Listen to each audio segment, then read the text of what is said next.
मूर्ख अभागे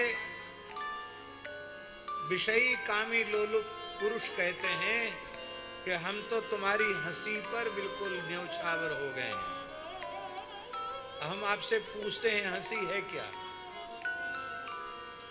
मदालसा माता कह रही है हासोस्थि संदर्शन मक्ष युग्मम अत्युज्वलम यत् कलुषम वसाया।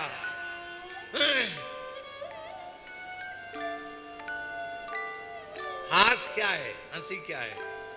अस्थि संदर्शन, हड्डियों का दिखाना ही हास है। हड्डियों में कौन सी सुंदरता है भाई? अरे तुम्हारी बड़ी बड़ी आंखें, उन आंखों पर ही हम न्यौछावर हो रहे हैं। अरे भाई ये आंखें हैं क्या? अत्युज्वलम यत् कलुषम बसाया, ये बसा तत्व का विकार है आंखें। आंख से मल, नाक से मल, मुंह से मल, रोम रोम से मल निकल रहा है, फिर भी यह हतभाग्य मनुष्य इस मलमूत्र के ऊपर अपने मनुष्य जीवन को बर्बाद कर देता है, नष्ट कर देता है।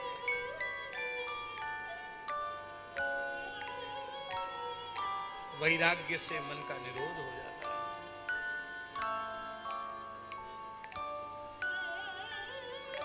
आपका रसगुल्ला खाने में मन लगा, रसगुल्ले के प्रति आकर्षण हुआ, रसगुल्ला देखते ही आपने अनुभव किया कि इस रसगुल्ले का वास्तविक स्वरूप क्या है।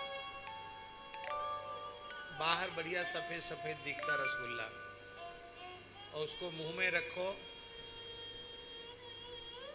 अभी गले के नीचे नहीं उतरा, मुंह में ऐसे करके उगल दो, आप कोई उल्टी आने लग जाए उसको देख करके, और गले के नीचे चला जाए और फिर किसी कारणवश उल्टी हो जाए, वमन हो जाए, तो उसका स्वरूप और अधिक घृणित हो जाएगा, उसी रसगुल्ले का स्वरूप।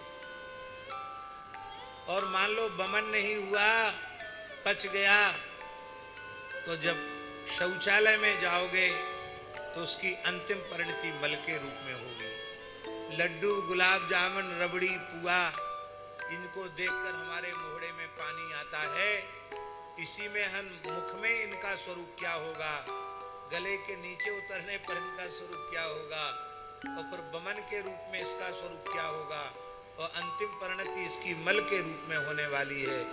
ऐसा हम यदि अनुभव करें तो बढ़िया से बढ़िया मिठाई 56 भोग सामने रखे रहें, पर मुंह में पानी नहीं आएगा, खाने का लालच उत्पन्न नहीं होगा। प्रत्येक वस्तु ऐसी ही है, हर चीज का वास्तविक स्वरूप की उसकी तह तक जाओ आप, कुछ नहीं मिलेगा।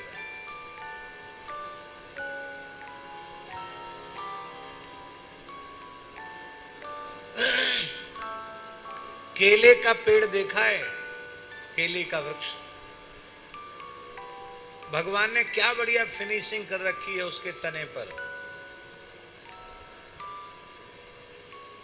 ये लकड़ी वाले लोग इतनी बढ़िया पॉलिश करते हैं, इतनी अच्छी पॉलिश नहीं कर सकते।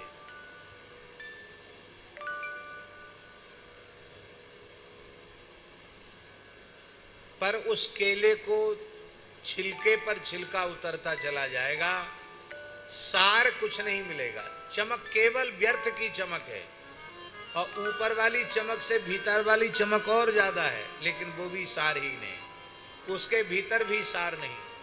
जैसे कदली के वृक्ष में सार तत्व नाम की कोई चीज नहीं, ऐसे ही रूप, रस, गंध, शब्द, स्पर्श, इन विषयों की तह तक चले जाओ, केले के पेड़ की जैसी स्थिति है, छिलका ही छिलका है, सार नाम की कोई चीज नहीं। इसी केले की लकड़ी में सार होता तो कितना काम में आता है? इमारत के लकड़ी के काम में फिनिशिंग नहीं करनी पड़ती, तो भगवान की लीला है।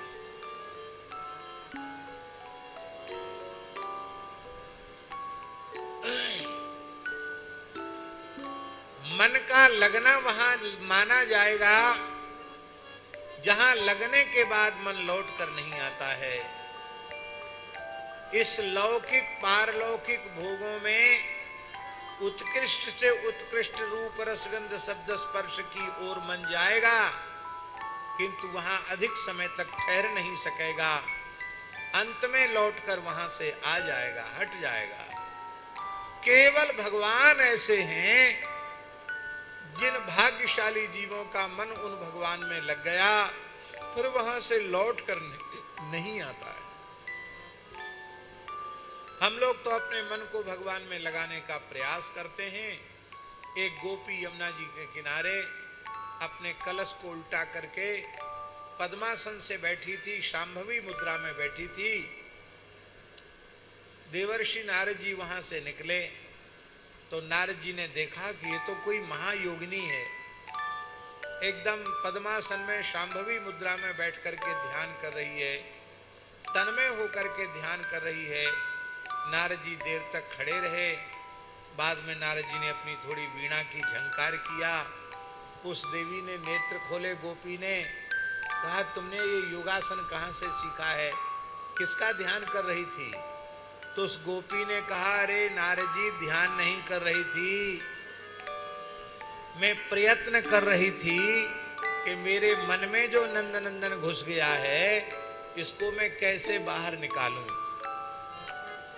ये मेरी सारी ध्यान धारणा अपने मन से श्री कृष्ण को निकालने के लिए थी।